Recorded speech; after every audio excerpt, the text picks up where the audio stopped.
déjeme saludar y agradecerle al doctor Pedro Centeno, director del ISSSTE, que nos acompañe en este espacio libre como el viento, porque hay acciones que se tienen que cacarear. Las buenas noticias también tienen que ser noticias, y le agradezco mucho al doctor Pedro Centeno que se enlace en Sin Censura. Doctor, muy buenos días, ¿cómo le va? Vicente, un gusto saludarte a ti y a tu auditorio, a tus órdenes, como siempre.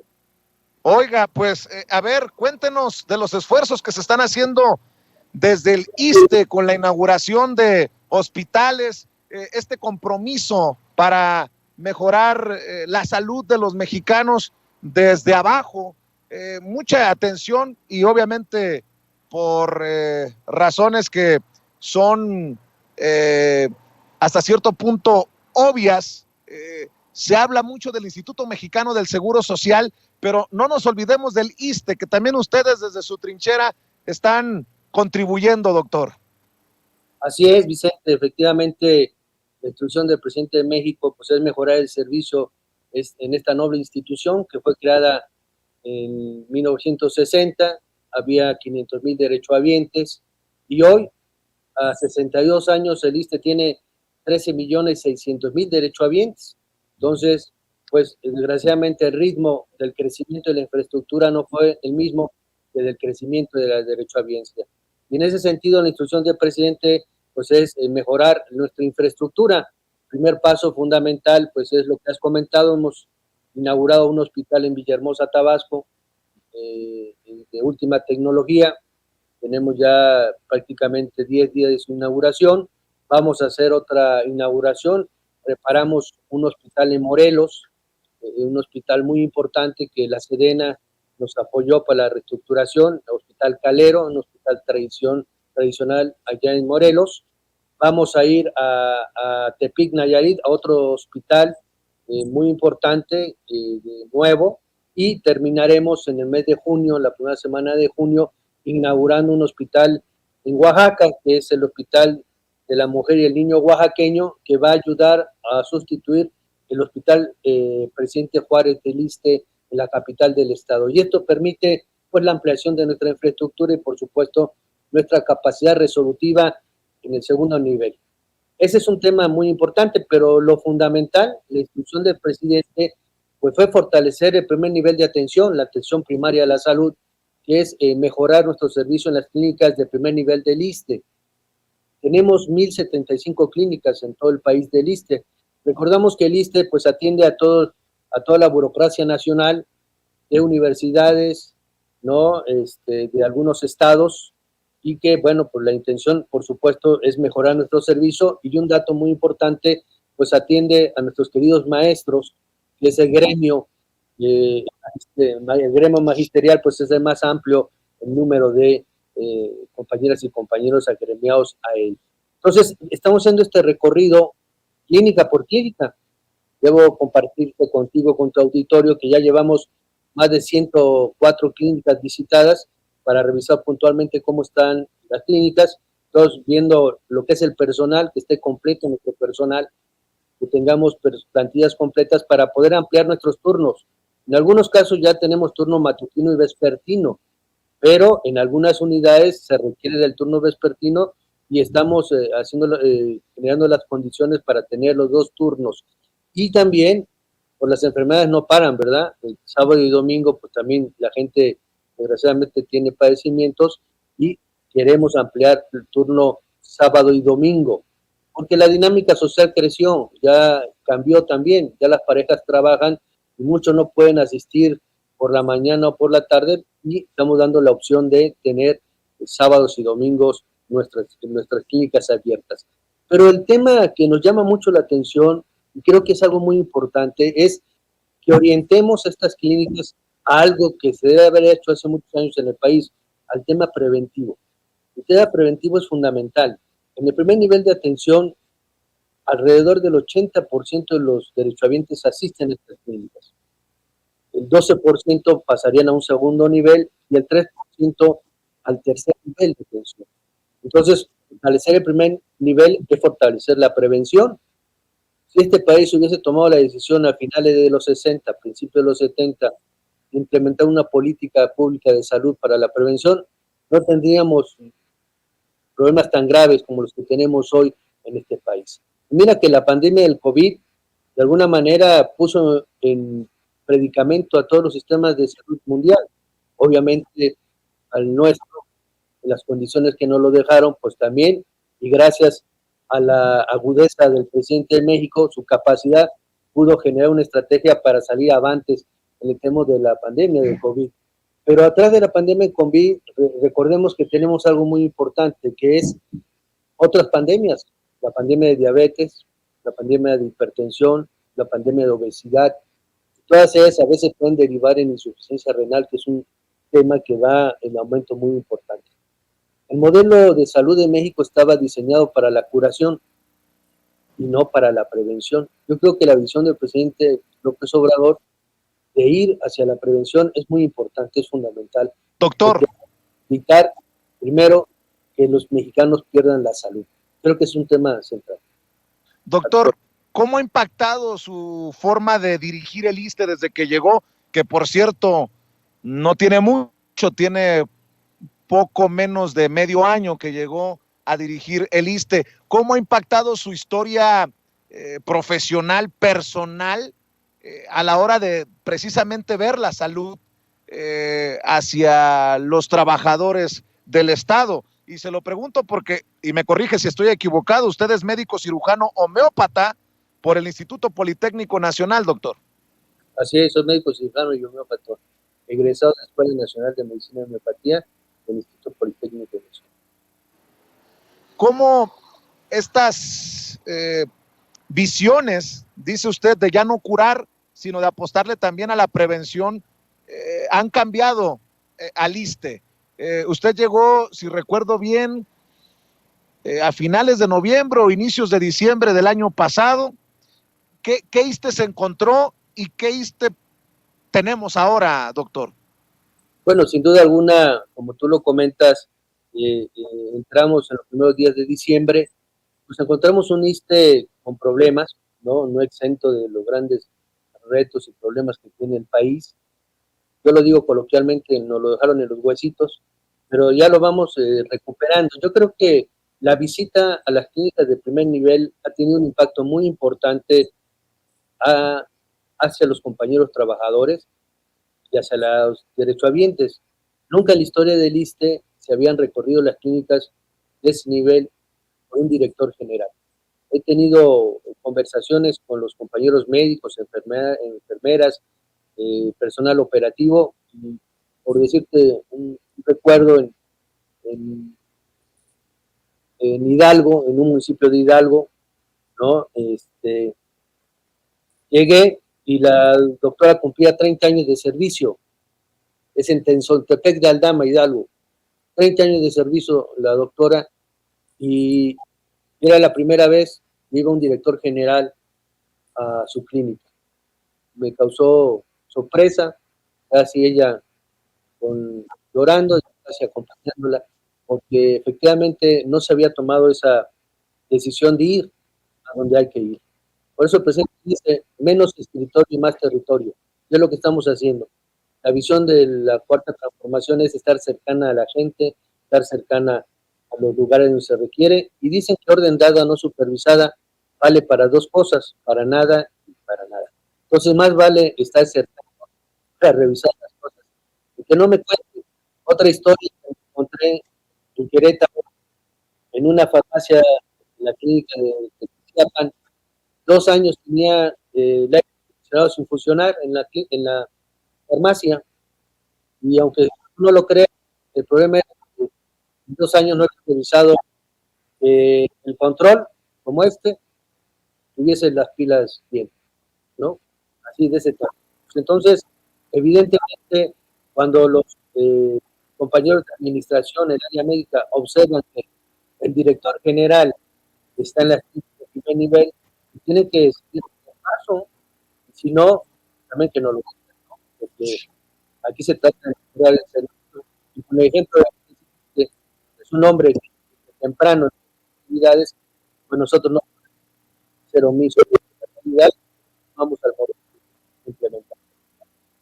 Bueno, le voy a pedir al equipo de producción de Sin Censura y también al equipo del doctor Centeno, del doctor Pedro Centeno, director general del ISSSTE, que nos ayuden para mejorar la calidad de la conexión y no se pierda parte del mensaje del doctor Pedro Centeno, le decía, director general del ISSSTE. Un par de cosas antes de despedirlo a don Pedro Centeno, al doctor Pedro Centeno, director general del ISSSTE. Doctor, no es por nada, pero veo que trae porra en el chat de Sin Censura. Ya dicen, Pedro Centeno, gobernador, ¿le mueve esa posibilidad también por el Estado de México? Mire, estoy dedicado a lista, esa es la instrucción del presidente de México, el señor López Obrador. A mí que me den por muerto ahorita. Yo ahorita estoy en lista. Oiga, y doctor, para cerrar, habla de los profesores que también precisamente son beneficiarios del ISSSTE. Son millones de docentes. A mí en lo particular me llega al corazón el compromiso con los profesores, y digo, con todos los trabajadores del Estado, pero sobre todo con los profesores como ex normalista y miembro de una familia de profesores. Mi madre fue 20 años profesora rural y le mando un saludo a doña Mina, que seguramente está viendo el programa. Yo recuerdo que era un dolor de cabeza, que te dieran cita, que te atendieran, que encontraras los medicamentos. Usted habla de que se inauguró un hospital, que se vienen otras inauguraciones. ¿Qué compromiso puede informar hacia el futuro, hacia lo que viene? El presidente Andrés Manuel López Obrador ha hablado precisamente del magisterio y de regresarles la dignidad que se les buscaba quitar en otros sexenios. Y creo que parte de la dignidad es también el acceso a la salud. ¿Qué les dice a todos los beneficiarios del ISSSTE de aquí en adelante, director? En primer lugar, poner orden en el instituto. Y poner orden en el instituto quiere decir fortalecer el primer nivel de atención. Ahí queremos dar nuestro mejor esfuerzo en las 1075 clínicas de ISSSTE de primer nivel, donde llega el 80% de los derechohabientes para su atención. Por eso hablaba de la ampliación de los turnos, por eso hablaba de mejorar la infraestructura, por eso hablaba de mejorar el equipamiento, el abasto de medicamentos en el primer nivel de atención. Y ese es el compromiso que tenemos como primera parte. Bueno, creo que tenemos problemas con la conexión con el doctor Pedro Centeno. De hecho, Cecilia, no entendí bien su declaración sobre la porra que tiene en el chat de Sin Censura, promoviéndolo ya como aspirante a la gubernatura del Estado de México. ¿Se puede mejorar, compañeros? No estaba bien, querida Ceci. Hay muchas personas que me están diciendo que no entendieron la declaración del doctor Pedro Centeno. A ver si podemos cerrar con eso nuevamente. Y le ofrezco una disculpa al doctor, director general del ISSSTE, y a usted, que muchas veces tiene que lidiar con estas cosas de conexión por el lugar desde donde estamos transmitiendo, por el lugar desde donde transmiten nuestros invitados, por todo lo que ocurre en torno a un medio independiente y alternativo. Vamos a ver si logramos nuevamente la conexión para cerrar como amerita una visita distinguida como la del director general del ISSSTE, Pedro Centeno, y bueno, pues cuestión de segundos para que mis compañeros me indiquen si cerramos, nos vamos o qué hacemos. Porque, bueno, vamos a ver si logramos cerrar esta transmisión como amerita. Estamos platicando con el doctor Pedro Centeno, le decía sobre los retos, cómo encontró el ISSSTE cuando llegó a finales del 2021 y lo que ve a futuro sobre estos cambios y las inauguraciones de hospitales del ISSSTE. Don Pedro, discúlpeme que le robe unos minutos más, pero por fallas de conexión creo que no se entendió muy bien el compromiso hacia el futuro del que hablaba para los beneficiarios del ISSSTE, don Pedro. Gracias. Y sin duda alguna, el compromiso es poner orden en el instituto para mejorar el servicio. Y poner orden quiere decir iniciar este esfuerzo a nivel de la atención primaria. De estas 1.075 unidades médicas del ISSSTE en todo el país, que son de primer nivel, mejorar nuestra plantilla, mejorar nuestro equipamiento, mejorar la infraestructura con el tema preventivo y correctivo que tenemos que realizar en las instalaciones de estas clínicas, 100% del abasto de medicamentos y ampliar 2 servicios que requieren que han pedido y ha aumentado la demanda de ellos, que es el tema odontológico, dentistas en las clínicas y el tema de laboratorios. Efectivamente, para darle seguimiento a nuestros derechohabientes, que en su mayoría son personas de la tercera edad y tienen enfermedades crónico-degenerativas como diabetes, hipertensión, etcétera.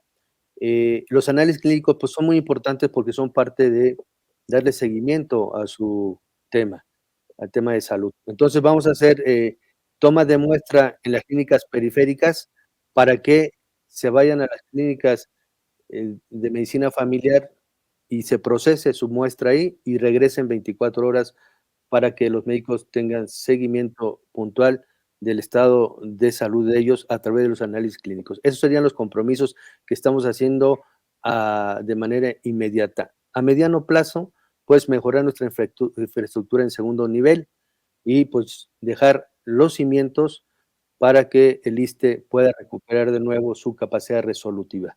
Porque mucho de lo que hoy tiene el instituto, pues fue subrogado. O sea, se desmanteló al instituto, se desmanteló su capacidad resolutiva y se realizaron contratos con terceros para darles servicio, con decirles que tenemos subrogado hasta el carrito de la anestesia. O sea, así porque antes la visión era el negocio en lugar de la seguridad social o la salud, y los gobiernos anteriores, pues desgraciadamente desmantelaron nuestro querido instituto, lo dejaron caer, porque no tengo duda que la intención era privatizar el sector salud del país. Entonces, pues ese es el compromiso que hacemos con los maestros y con los derechohabientes y que tengan la plena certeza y seguridad de que estaremos cercanos a las clínicas, observando, dándole seguimiento a nuestras instrucciones y por supuesto se sentirá a mediano plazo estas acciones. ¿Qué me decía de la porra que trae en el chat de que Pedro Centeno gobernador, doctor? Pues ahorita mi responsabilidad es estar al frente del ISSSTE. A mí que me den por muerto por ahorita. Pues le agradezco mucho, doctor, que haya tenido esta amabilidad, esta generosidad para enlazarse con la audiencia de Sin Censura y espero que sea la primera de muchas oportunidades que tengamos para dialogar sobre estos temas importantes para millones de personas. Le mando un abrazo. Muchas gracias por el interés, les agradezco mucho el espacio y estaremos informándoles de las inauguraciones que tendremos en el mes de mayo y junio y esperemos que nos puedan acompañar. Abrazo fraterno a la distancia. Claro que sí, es el doctor Pedro Centeno, director general del ISSSTE, hablando con nosotros sin censura.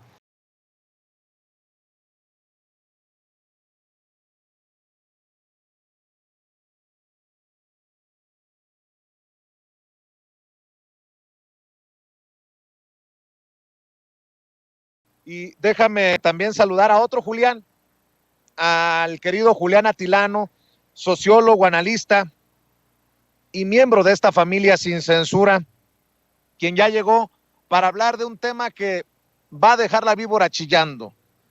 Antes de Julián, el video, Ceci, de Humberto Moreira, el expresidente nacional del PRI, el exgobernador priista de Coahuila y también el hermano incómodo hoy de Rubén Moreira, también exgobernador priista de Coahuila, esposo de la candidata del PRIANREDE a la gubernatura de Hidalgo, presidente de la Junta de Coordinación Política en la Cámara de Diputados. Dicen algunos compañeros en redes, no me puedo imaginar las cenas de Navidad de esta familia. Entre hermanos te veas, vea y escuche. El alertarlos a todos ustedes, a todas ustedes, electores de Hidalgo, de que tienen la oportunidad de votar por un hombre honesto, honrado, decente, como es el candidato de Morena, Julio Menchaca. No se dejen engañar por el PRI. No soy su asesor, pero hoy me permito hacer una sugerencia. A él, a Julio Menchaca y a todos. Cuiden la elección. Esta gente es capaz de todo. Son los reyes del fraude electoral en México y están en Hidalgo. Son capaces de hacer cualquier cosa, de traer gente rara para intimidar. Ese día hay que pedir el apoyo de la Guardia Nacional para que cuide la elección, de comprar votos, de hacer promesas que no van a cumplir, de tratar de comprar representantes de casilla, representantes generales, de hacer un fraude electoral. No lo permitan. Julio Menchaca en todas las encuestas va muy por encima de la candidata del PRI. No se dejen engañar por ellos ni intimidar por estos priistas que perdieron el rumbo. Tienen una opción que es la mejor, que es la de Julio Menchaca. Bolas, el expriista tirándole calabaza a los priistas. Bueno, pues ¿quién mejor que Humberto Moreira para hablar de las cochinadas de los priistas? Mi querido Julián, ahora sí te saludo. Estimadísimo Vicente, también te saludo, te mando un abrazo a ti y a toda la familia de Sin Censura, y también a mi tocayo Julián Macías, que también tuve el gusto la semana pasada de platicar con él, como siempre dejando la víbora chillando, igual que Humberto Moreira. Efectivamente, ¿quién más que alguien que conoce las entrañas, que alguien que conoce el cochinero que hay dentro del PRI, que hable, que sean ellos? Aunque Humberto Moreira ha dicho que ya no pertenece al PRI, pues básicamente conoce a toda esa gente. Su hermano es Rubén Moreira, como bien dices, esposo de la candidata del PRIAN a Hidalgo, y pone muy bien el énfasis, que se cuide Morena, que se cuide Menchaca, porque efectivamente el PRIAN va a hacer todo lo posible para que pierda Morena. Llevan 93 años gobernando, Vicente, imagínate, 93 años gobernando, y pues es una de las joyas de la corona la elección de Hidalgo por lo que significa, como va a ser el próximo año el Estado de México. Y también es muy claro lo que dice Humberto Moreira, porque hace unos días, Vicente, escuchamos esas grabaciones de Alito Moreno, el presidente del PRI, diciendo que Ramírez, este empresario de Cinépolis, le metió 24 millones de pesos a la elección de Michoacán. Aparentemente 4.6 millones de dólares le pagaron al consultor Solá en Campeche. Es decir, están acostumbrados a ganar, pero no gracias al voto popular, no gracias a la gente, sino a puro billete y a la pura tranza. Entonces, que se cuide. Y también dijo más cosas ahí en esos videos. Vicente por ahí dijo que Peña Nieto le gustaba no sé qué tanto meterse, y infinidad de cosas. Y también hay declaraciones sobre su hermano y sobre su cuñada. Es más, digo, yo sé que traen pleito añejo, esto es un pleito añejo, pero si Humberto Moreira se expresa de su cuñada y de su hermano como algo así como los reyes del fraude, pues allá la gente de Hidalgo tiene que tomar una decisión importante este 5 de junio.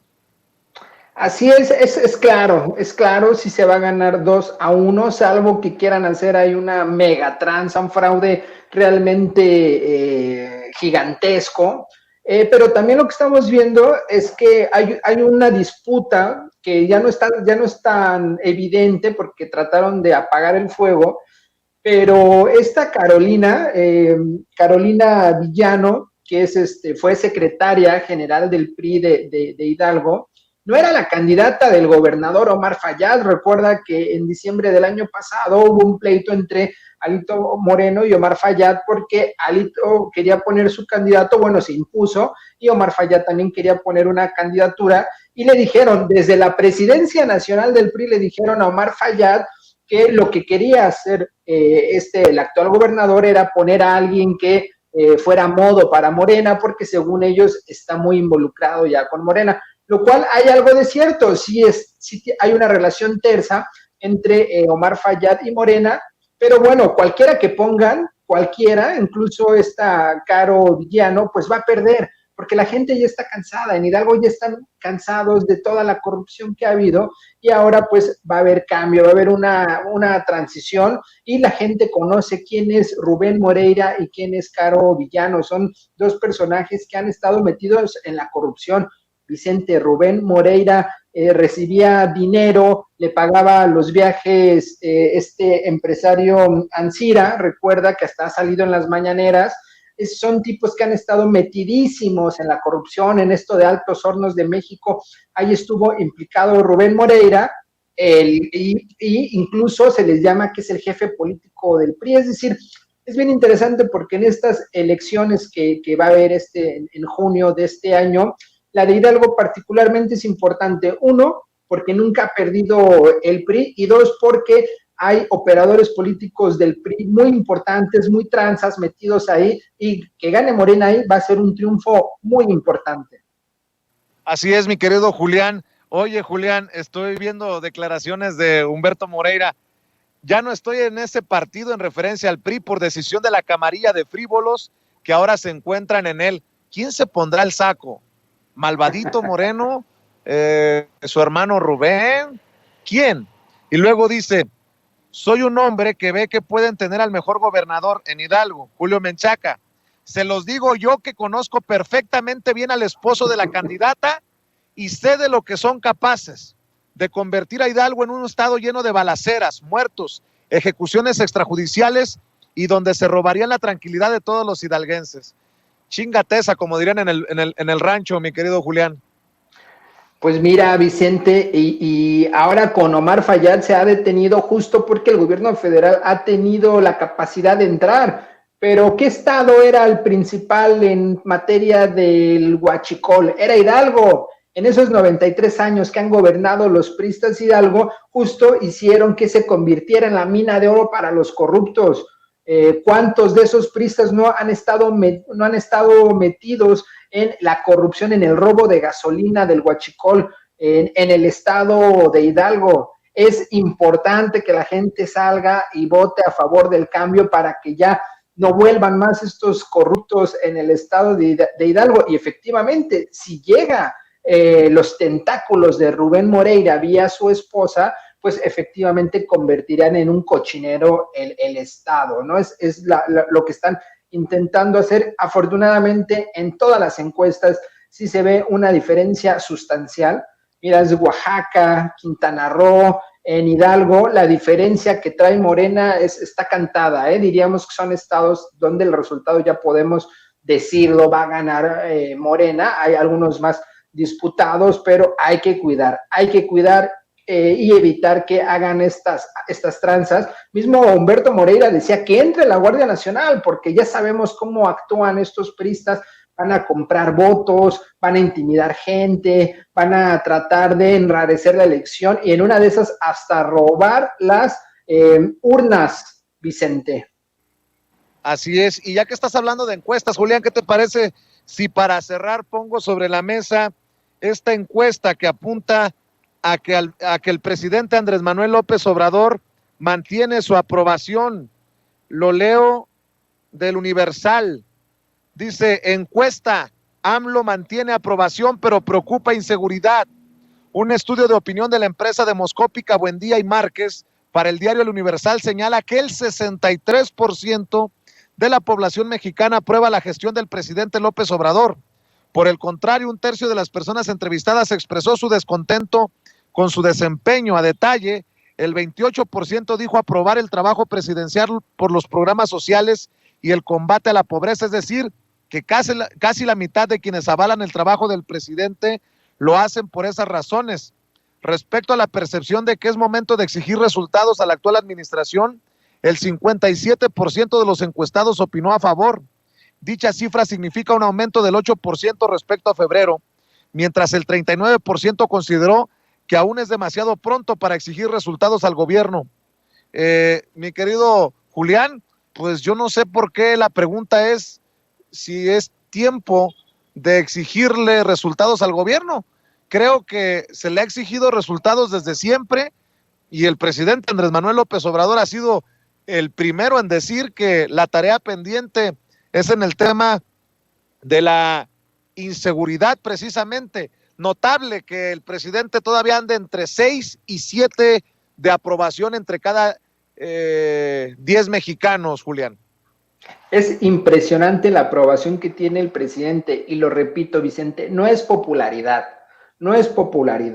es aprobación. Esa es la pregunta. Cuando la gente contesta en estas encuestas, se les pregunta si aprueba o no el desempeño del presidente, no si lo conoce, no si le cae bien. Roberto Palazuelos es alguien muy popular, pero es alguien que ni siquiera llegó a una candidatura, distingamos. Entonces el presidente sí tiene aprobación muy alta y, por supuesto, hay que exigirle cuentas a cualquier gobernante desde el primer día, pero distingamos entre los problemas que se resuelven de un día a otro, como poner un puente, como pintar una barda, a problemas más estructurales como reducir la violencia e inseguridad. Y aún así, en este momento, a 3 años, el presidente ya ha mostrado resultados. Homicidio doloso a la baja, defunción y homicidios a la baja, robo automóvil a la baja. Es decir, hay una serie de indicadores que están mostrando la baja significativa en materia de inseguridad. En algunos se ha hecho una meseta. Lo vimos el día de hoy en la mañanera, Vicente. Había una tendencia positiva, es decir, había una alza constante hacia arriba y de repente vemos cómo ya empieza a haber una como meseta, ya va a la baja. Ahí está el resultado de López Obrador. ¿Y cómo se van a lograr estos resultados? En primer lugar, ya dejar esta idea absurda de la guerra contra el narco, que no era guerra, lo único que hacía era beneficiar a un cártel. Y por otro lado, vamos a los problemas de raíz, a resolver los problemas con los programas sociales, con apoyar a los jóvenes, con apoyar a las madres, con apoyar a los adultos mayores, es decir, apoyar toda esta estructura familiar que hace que los jóvenes que podrían en otras circunstancias estar y entrar al crimen organizado, mejor se quede en su unidad familiar y le eche ganas para que pueda seguir en la escuela o trabajando y que no sea una opción el crimen organizado. Los resultados ahí están, pero sin duda, obviamente, es la agenda, no pendiente, pero sí la agenda que va a estar en este sexenio, porque dejaron un cochinero los anteriores gobiernos, convirtieron el país en un mar de sangre, Vicente, que afortunadamente ya se está resolviendo. Que sí, mi querido Julián, te agradezco como siempre tu paciencia, tu generosidad y tus comentarios, tus opiniones para la audiencia de Sin Censura sobre los temas más importantes. ¿Por qué no cerramos invitándolos para que te sigan en los programas y en tus redes?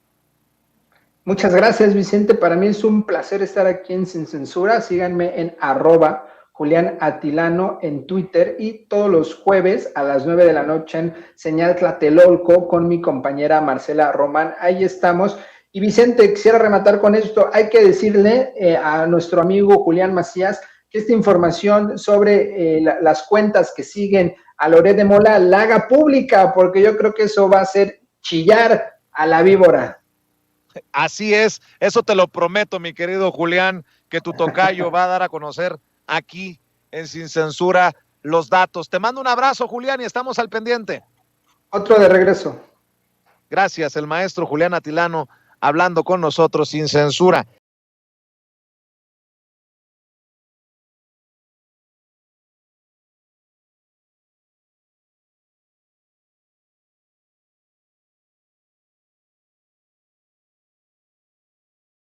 Y le decía que tengo invitado especial. Déjeme de este lado, mi querido Julián. Directamente desde España. Ustedes lo han visto en diferentes ocasiones en Sin Censura. Es el querido Julián Macías Tobar, activista contra la desinformación, contra la infodemia. Y me da mucho gusto coincidir. Primera vez que tenemos la oportunidad de coincidir frente a frente y de compartir el desayuno, mi querido Julián, que ha sido un desayuno muy interesante por los temas que hemos abordado y que creo que deberíamos de compartirle a la audiencia de Sin Censura. ¿Cómo te trata México? Bueno, pues estupendamente. De hecho, bueno, es el último día que estoy en México y aprovecho para agradecer a los mexicanos y las mexicanas dos cosas. Bueno, una, el buen trato, ¿no? Ahí hay como una especie de conflicto internacional. Fíjate que los medios españoles, a las declaraciones del presidente mexicano de AMLO sobre las empresas depredadoras eléctricas, que ni siquiera son españolas de marca, pero son fondos de inversión extranjeros y depredadores. Pero los medios de comunicación, como están comprados también por estas empresas, pues tratan de, digamos, de demonizar la figura del presidente mexicano diciendo que habla mal de España. Pero para nada es así. Y aparte, lo bien recibido que ha sido maravilloso. Y luego hay otra cosa que me llamó bastante la atención. Hay una especie también, no sé si de mala fama, no sé, de la violencia o de la delincuencia. Te aseguro que en los 25, 26 días que he estado en México no he visto absolutamente, por lo menos en la Ciudad de México, que es en la que he estado recorriendo de norte a sur, de este a oeste, todos los días, no he visto ni un solo conflicto, ni ningún robo, ni nada, una convivencia estupenda, que al final uno tiene un poco prejuicios de lo que los medios te alimentan. Así que bueno, he tenido esas dos experiencias. Por un lado, el buen recibimiento, por suerte he visto amigos como tú y otras personas que nos conocíamos de manera virtual, pero también he conocido nuevos amigos y he conocido personas estupendas, mexicanos y mexicanas, y el 100% me han recibido estupendamente. Y bueno, también el punto positivo para México, por lo menos para la Ciudad de México, de una ciudad estupenda, maravillosa, preciosa, un montón de cultura, música en la calle, gente tranquila. Bueno, la verdad que ha sido todo súper positivo. Policías vestidos de charro. Ah, sí, también. Bueno, le acabo de echar una foto, sí. Tremendo, no, la verdad es que precioso y la verdad es que, bueno, cosas sorprendentes para bien. Pero también un México complejo, lo platicábamos, ¿no? Porque hay una campaña de buscar minimizar, ridiculizar los esfuerzos del gobierno, incluso tratando de dinamitar la imagen del presidente Andrés Manuel López Obrador, que dices tú está en los manuales de estas organizaciones de derecha, conservadores, y me dices, y lo peor podría estar por venir. Te comentaba del caso de Sin Censura, que nos quitan monetización, que nos limitan el tráfico, y me decías, pues prepárate, básicamente. Sí, bueno, a ver, básicamente yo creo que la gestión de un país es compleja y muchas veces hay presiones históricas, ¿no? de incluso los privilegios que grandes empresas, sean mediáticas, sean eléctricas, sean del ámbito que sea. Bueno, al final las decisiones de un gobierno, muchas veces ese equilibrio se altera y lo que puede ser beneficio multimillonario por ciertas decisiones políticas, también para medios de comunicación o para cualquier sector empresarial, muchas veces está en tensión los intereses de la propia ciudadanía con esta élite económica. Yo creo que AMLO, el presidente, en varias de estas situaciones, yo donde puedo enfocar un poco la atención, pero entiendo que es abierto a otros intereses empresariales, yo creo que claramente está de la parte de los intereses de la ciudadanía. Y claro, estas empresas que por pactos medio político, medio secreto, han tenido unos beneficios milmillonarios, evidentemente están enfadados, y el poder que tienen estas empresas son muy grandes. Ten en cuenta que, por ejemplo, te hablas de las empresas eléctricas, en España llegaron a comprar a 3 presidentes del gobierno, a más de 20 ministros y a más de 40 secretarios de Estado, que son los que hacen las leyes para regular, por ejemplo, el precio, y que en este momento tengamos el precio más caro de la historia y al mismo tiempo estas empresas estén teniendo los mayores beneficios de su historia. Evidentemente, un gobierno como el de España está atado de mano porque, digamos, hay un monopolio o un oligopolio en este caso, porque son varias, de empresas privadas que tienen el poder por la sartén, ¿vale? Es decir, no tienen agarrado el mango de la sartén y por más que quiera el gobierno, quien regula los precios y quien cobra todos esos emolumentos son estas empresas eléctricas. De hecho, es el ejemplo de España, la clara muestra de que el presidente Andrés Manuel López Obrador al presidente no lo tienen agarrado del mango, o sea que al presidente no lo tienen mangoneado, diríamos en México, estas empresas.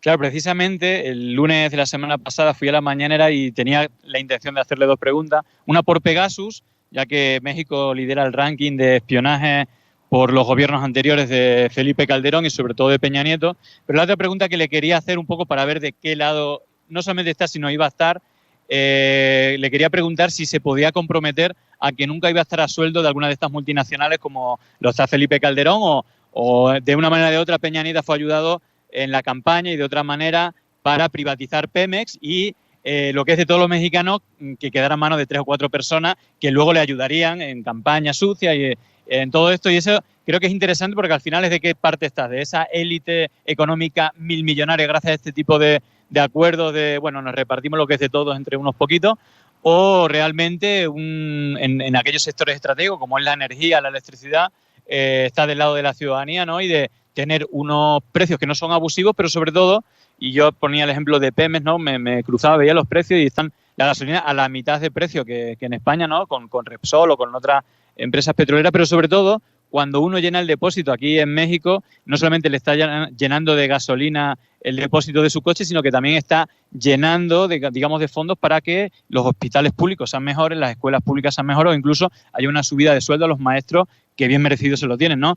Lo que está pasando con estas empresas en España es que no ya que hagan beneficios históricos y puedan comprar periodistas, políticos, sino que además no pagan los impuestos que deben. Por ejemplo, Iberdrola tiene 58 filiales en paraísos fiscales, de tal manera que, aparte de llevarse todo ese dineral, no pagan los impuestos que debe y no repercuten en el Estado como debería. Entonces yo creo que es una de las políticas claves que hacen grande a sus políticos de estar de la parte de la ciudadanía y no de esos intereses que son muy apetecibles porque te pueden pagar una campaña, te pueden pagar medios que te hagan favorable. ¿Y qué es lo que sucede a un presidente a lo mejor como López Obrador cuando se posiciona enfrente? Pues que esas empresas eléctricas o de otro tipo, bueno, pues pueden pagar a casi todos los grandes periodistas, grandes medios de comunicación para que hagan campaña en contra del propio presidente o incluso presionen o critiquen a medios que a lo mejor sí que están poniendo a relucir este avance, que son beneficios para la mayoría de los mexicanos y no para esa 0,1% de la élite económica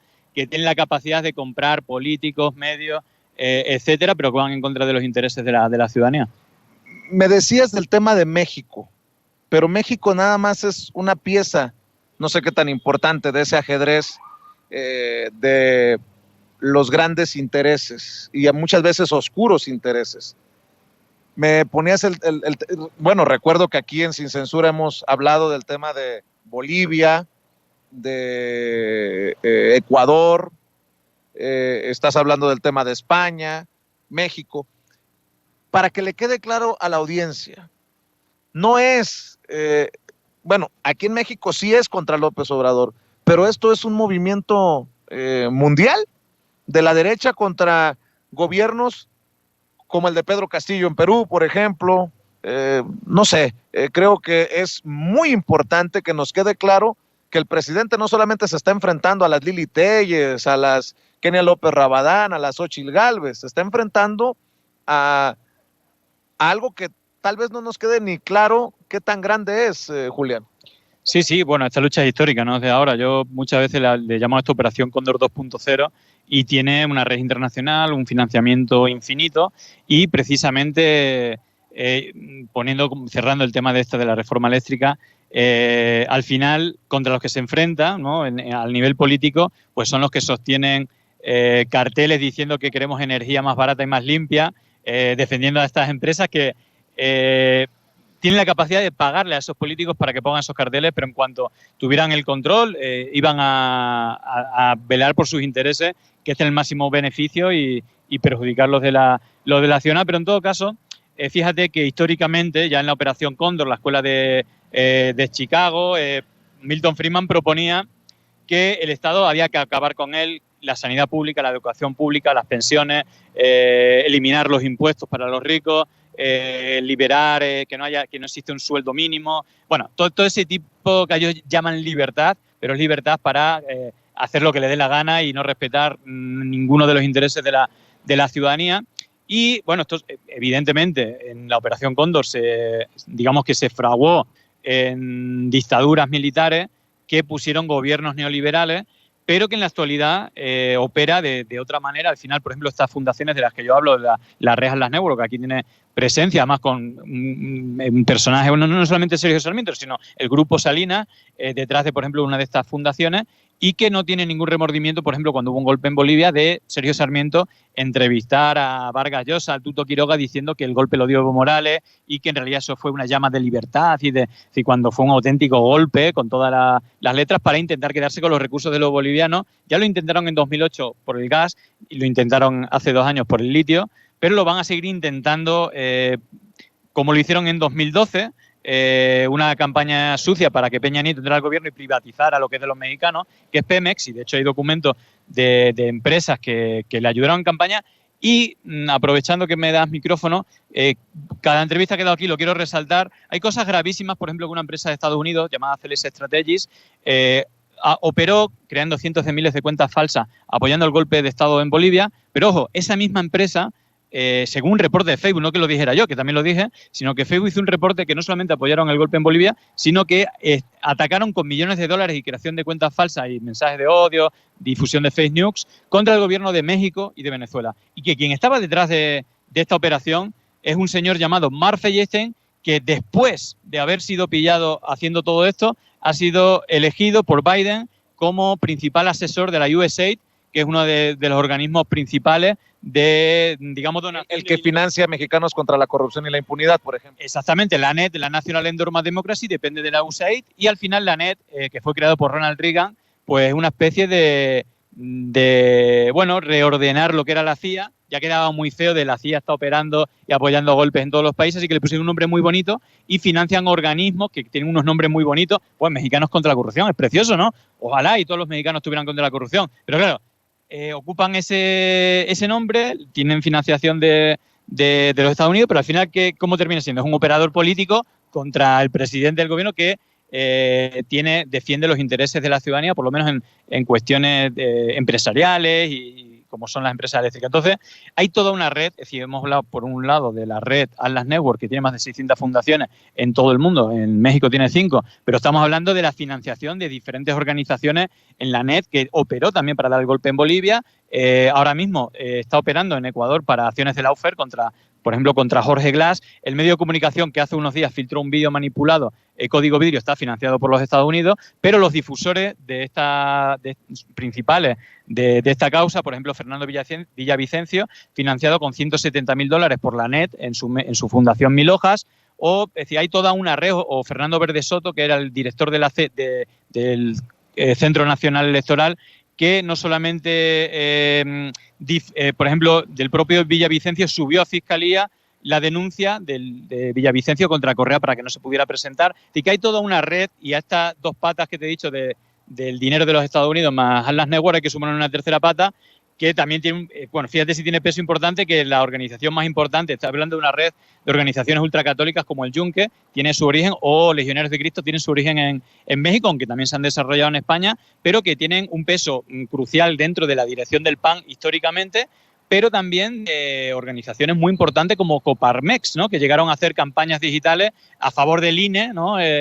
Yo defiendo el INE, pues el Coparmex era quien tenía más peso en este tipo de campañas, y que, bueno, pues al final es una élite económica, es decir, con muchas patas que, bueno, pues tienen dinero no solamente para controlar medios políticos, sino también para hacer campañas sucias en redes, comprar bots y al final incluso pagar, diría, a campañas de acoso a periodistas a lo mejor que sois más independientes y podéis decir lo que queráis, pero que al final este tipo de campañas, no solamente en México, sino que se dan a nivel internacional, pero con unos patrones muy repetidos que siempre van en defensa de una élite económica y atacando cualquier opción de organización ciudadana o de gobiernos que en cuestiones estratégicas como son las empresas energéticas o eléctricas, defienden al consumidor, al ciudadano, y no a esta élite económica que históricamente ha arrasado con todo lo que se ponga por delante.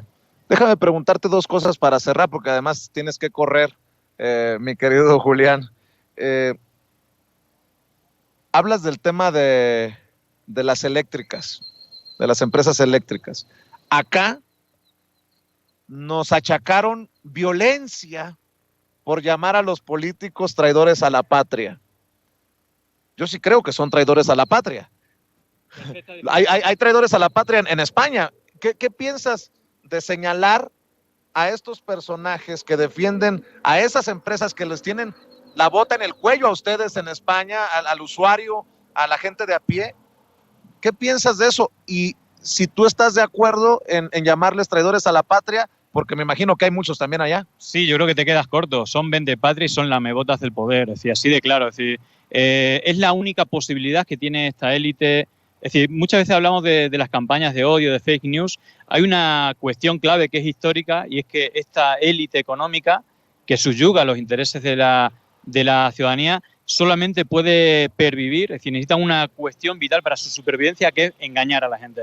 Si la gente supiera los beneficios que tienen, el perjuicio que este tipo de acuerdos con políticos, con medios, hacen de embudo de que casi toda la economía vaya a parar a una minoría, las plazas estarían llenas de guillotinas y de horcas, porque es la lucha histórica. Es decir, solo pueden mantener sus privilegios a costa de controlar la información, de engañar a la ciudadanía y de, al final, intentar que amemos a los que nos oprimen y odiemos a los oprimidos, ¿no? Es decir, que al final esto es una cuestión histórica y que creo que no va a cambiar, pero ahí está el factor ciudadano, ¿no? También de organizarse por defender sus intereses y también gracias a los medios alternativos que pueden ir con este poder, que es el poder real, no el que cada 4, cada 6 años está en el gobierno, sino el que no cambia nunca, que es esa élite económica que intenta poner y quitar políticos pagados, pero también de controlar a los medios de comunicación que den el relato oficial digamos, desvirtuado,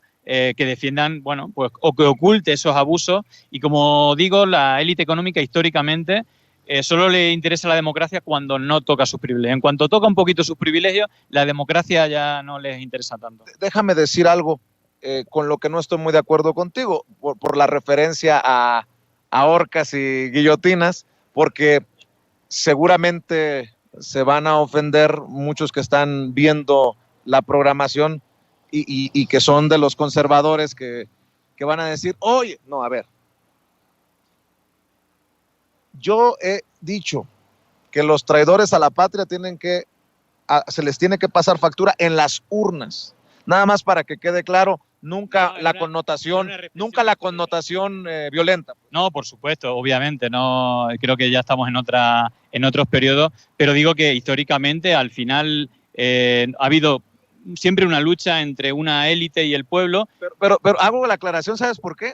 Porque si hay conservadores que quisieran quemarnos en el Zócalo a los que somos pro 4T o somos vistos como aduladores del presidente. Ya ves Francisco Martín Moreno, que dijo que quería quemar a los morenistas en el Zócalo. No, obviamente, bueno, por aclarar, era una referencia un poco histórica, pero evidentemente creo que la violencia nunca está justificada. Es más, ni siquiera yo, que hablo mucho de redes, siempre mi consejo es que nunca hay que insultar, aunque opines diferente de otra persona, nunca hay que usar el descalificativo. Sí, la defensa, la lucha por las ideas y, obviamente, a nivel más generalizado y político, creo que la violencia es el último recurso, pero era una referencia histórica figurada. Evidentemente, la violencia creo que no está justificada en ningún momento. Lo sé, Julián, te conozco, pero nada más aclarar porque sé también la campaña que hay en contra de Sin Censura y las tergiversaciones de las que hemos sido blanco. Oye, Julián, para cerrar, el caso de Carlos Loret de Mola, de Joaquín López Dóriga, de Carmen Aristegui, que aparecieron entre los 10 periodistas con más seguidores en Twitter.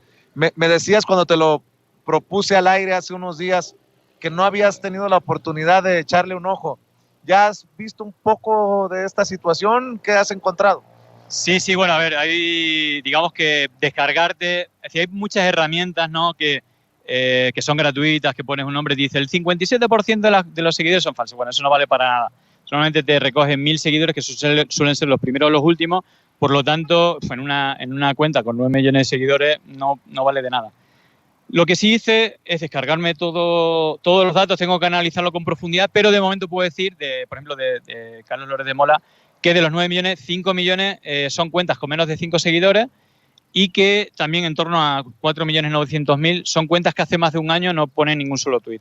Y 3 millones que nunca pusieron, y tienen 0 tweets. Yo creo que la mayoría de estas cuentas son de los bots de primera generación o cuentas falsas de primera generación que podías comprar, crece 100.000 seguidores por tanto dinero. Bueno, pues yo creo que está más o menos la mitad está sobrealimentada, pero igualmente me falta una parte del análisis, ¿no? Y concretamente miré la de Carlos Loret, porque ya había hablado, ¿no? Por ejemplo, en estos ataques que ya empecé a hacer, quiénes están detrás de los ataques, que aparecía toda la red de Atlas Network. De hecho, el propio Carlos Loret recibió un premio de Atlas Network, de estas fundaciones ultra neoliberales, ¿no? Siguiendo la escuela de Chicago. Es decir, me refiero que al final todos tienen algún vínculo de una manera u otra, como Krause, todos al final tienen o algún premio o alguna vinculación con alguna de estas 3 fuentes de financiación de las que te hablaba, y en este caso, por ejemplo, Carlos Loret pues tiene ese vínculo con Atlas Network, que digamos no de manera continuada, pero sí de manera puntual.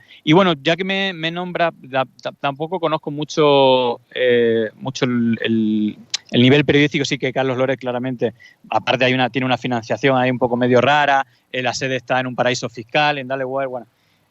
Más allá sí que, por ejemplo, como Carmen Aristegui, que también está un poco en entredicho. Bueno, yo personalmente, como esto es un medio libre como el viento, bueno, pues yo quiero romper una lanza por la labor histórica de ese periodismo, que no siempre, es decir, que es crítica con el poder ahora, creo que, o del poder gubernamental, que no es el poder real, pero creo que tiene una línea de siempre crítica con el gobierno. Entonces, esa línea constante yo creo que también es positiva, aunque a los simpatizantes del gobierno no le guste, pero creo que no estaría bien comparar, por ejemplo, a alguien como Carlos Loret, ¿no? Que siempre tuvo una línea, digamos, de sometimiento a Felipe Calderón, a Peña Nieto, todo esto, y ahora mismo está en contra, pero sí que creo que diferenciando, creo que tiene una carrera, incluso fue de las personas espiadas, su hijo los eran menores de edad, y entonces, bueno, aunque sea crítico con AMLO, también fue crítico con gobiernos anteriores, y no me parece justo la comparativa con otros. Entonces, bueno, también quería romper una lanza por la labor periodística histórica, y de hecho apunto porque precisamente, y esto a lo mejor es criticable, cuando fue el golpe de Bolivia, entrevistó si no me equivoco, a Vargas Llosa, y Vargas Llosa le decía, no, el golpe lo ha dado Evo, y Carmen Aristegui dice, pero ¿qué está usted diciendo, señor?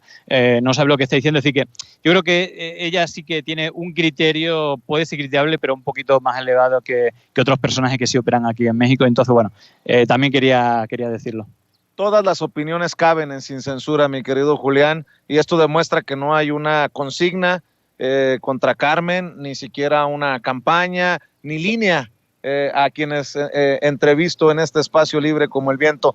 Yo te deseo que regreses pronto a nuestro país. Sé que esta es la primera vez que vienes a México y bueno, que ojalá siga esta labor de activismo contra la infodemia, que nos mantenga siempre en el radar. En Sin Censura siempre buscamos ser el puente entre la información y nuestra audiencia, y espero también que siga creciendo tu proyecto, tus esfuerzos. ¿Por qué no cerramos invitando a la gente precisamente a que te respalde, Julián? Sí, bueno, digamos que ya desde el inicio de la pandemia, el coronavirus, empezamos con el proyecto de Pandemia Digital, en Telegram, en todas las redes nos pueden encontrar con Pandemia Digital, y desde hace 7 meses creo que tenemos un programa en diario de lunes a jueves por la plataforma Twitch, sería de 1 a 3, 1 al mediodía a 3, horario mexicano, 8 a 10 horario español, y desde hace menos, quizás 2 meses, 2-3 meses, también estoy de colaborador de La Base, un podcast que es el más escuchado en España, de La Base, dirigido por Pablo Iglesias, y que bueno, los martes tengo una sección llamado Dato Mata Relato, y que se puede ver a partir de las 6 horas españolas y 11 del mediodía en España en YouTube.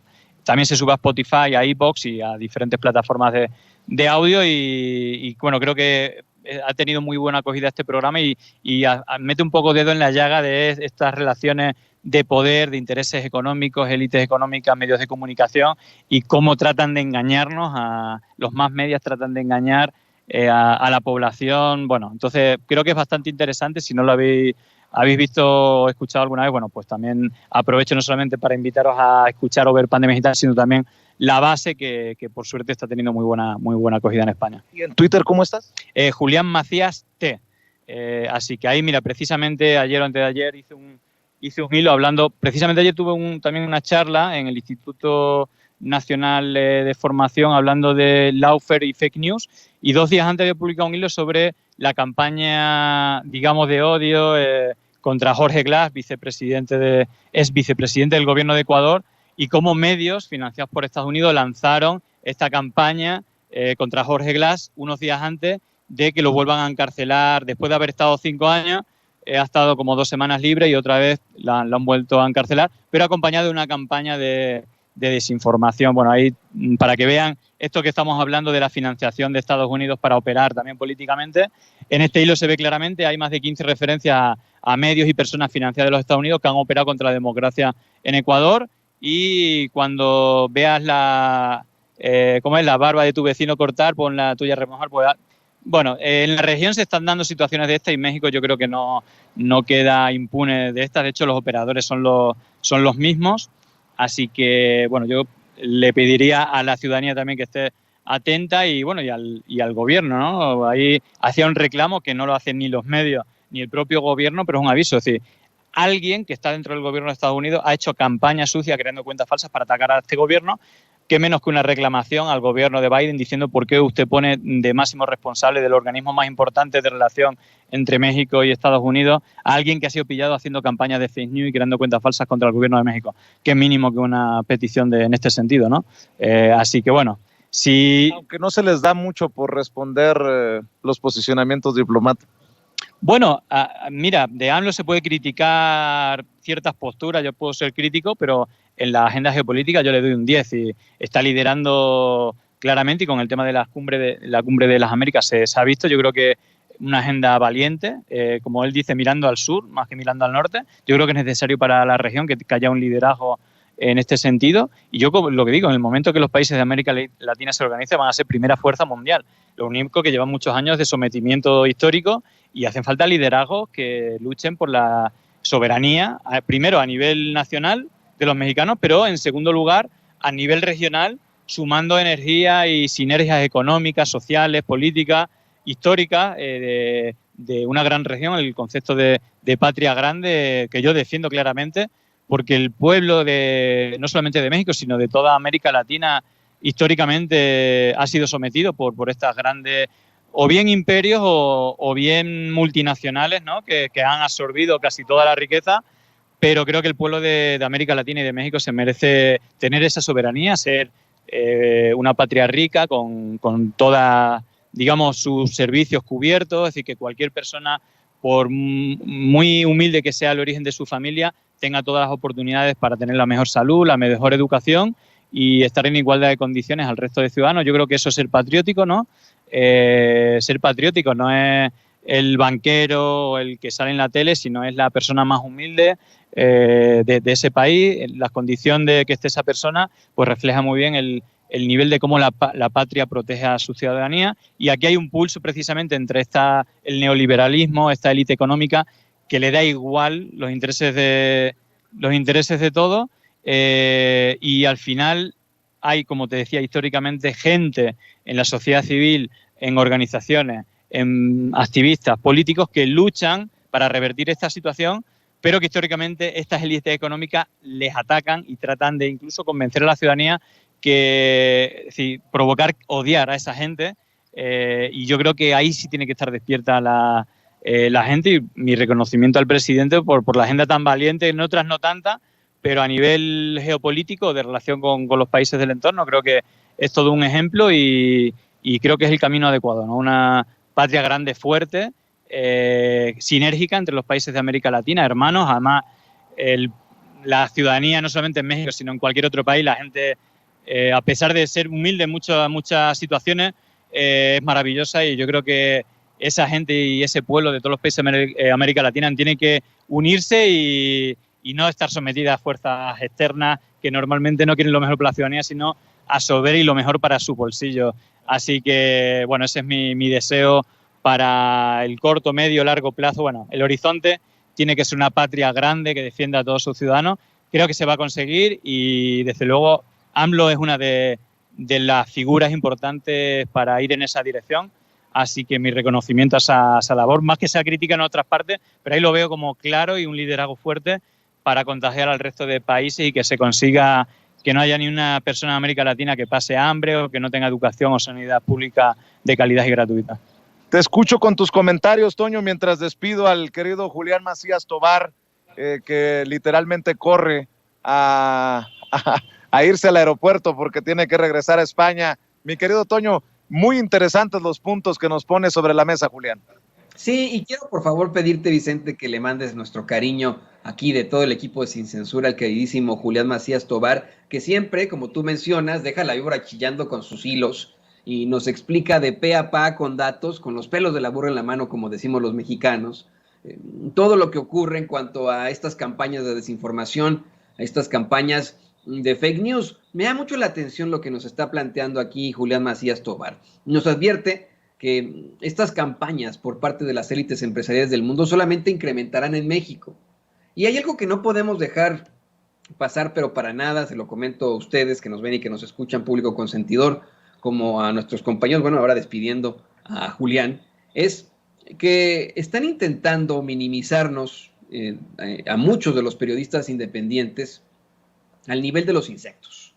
Esta es una situación que yo he advertido desde hace tiempo sobre cómo es una estrategia propagandística muy antigua y muy clara que utilizaron, por ejemplo, en una serie de genocidios en el mundo.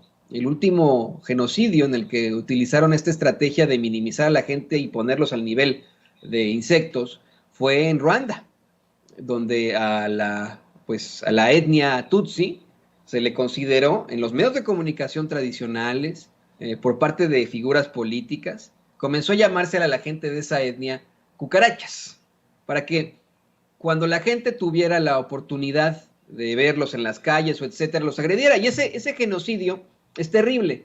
Es un genocidio que ha sido obviamente investigado y se ha hecho un recuento muy fuerte al respecto, debido a la gran implicación que tuvo en la minimización de la calidad humana de una persona, puesto que es un genocidio que se lleva a cabo por parte del pueblo. Gente imagínese usted, ¿no? Gente que fue envenenada en sus pensamientos por parte del gobierno de ese entonces, que fue envenenada en sus pensamientos por parte de los medios de comunicación tradicionales, reaccionaron en contra de esa población, la población Tutsi, y había ataques hasta con machetes. Uno va a Ruanda y hay pues memoriales que constan desafortunadamente de pues una serie de cráneos de personas que fallecieron precisamente en estos ataques en los que se le minimizaba a esta otra etnia en Ruanda. Es exactamente lo que intentan hacer con nosotros. En primer lugar, buscan plantear la idea de que nosotros no somos periodistas, a pesar de que hemos estado en los medios de comunicación tradicionales durante tanto tiempo, a pesar de que tenemos nuestras carreras en periodismo, a pesar de que, mire, siempre lo hemos dicho, con todo y eso, nos ponemos obviamente con nuestros compañeros que son youtubers como nosotros, en el mismo nivel. Todos somos periodistas, tanto respaldados por una definición en la Real Academia, como la definición que consta en Naciones Unidas, la definición que consta en la Comisión Interamericana de Derechos Humanos y por supuesto en nuestro Congreso. Y es por eso que tenemos que hacer este anuncio ya. Las amenazas y la campaña de desprestigio continuará. Lo único que busca es generar en usted un descontento y que nos vea como insectos.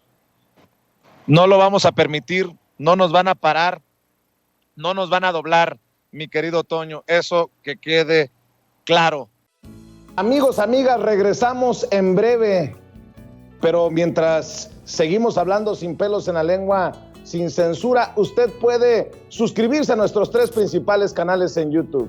Sin Censura Media, en donde tenemos más de 1.600.000 suscriptores, Sin Censura TV, en donde tenemos más de 1 millón de suscriptores, y en Sin Censura Presenta, en donde queremos llegar muy pronto a los 100,000 suscriptores. Si usted ya está inscrito en Sin Censura Media, suscríbase en Sin Censura TV. Si ya está suscrito en Sin Censura TV y Sin Censura Media, suscríbase a Sin Censura Presenta. Recuerde que es gratis, no tiene que sacar un solo centavo de su bolsillo para apoyarnos. Dele clic en la campanita para que los señores y señoras de YouTube envíen las notificaciones cuando estemos transmitiendo en vivo y en directo o estemos subiendo videos. También nos puede seguir en Twitter en @Vicente Serrano. y hasta en Instagram. Ojo, también estamos en Instagram. Son nuestras redes sociales y con el apoyo de ustedes seguimos creciendo, porque con ustedes todo, sin ustedes nada.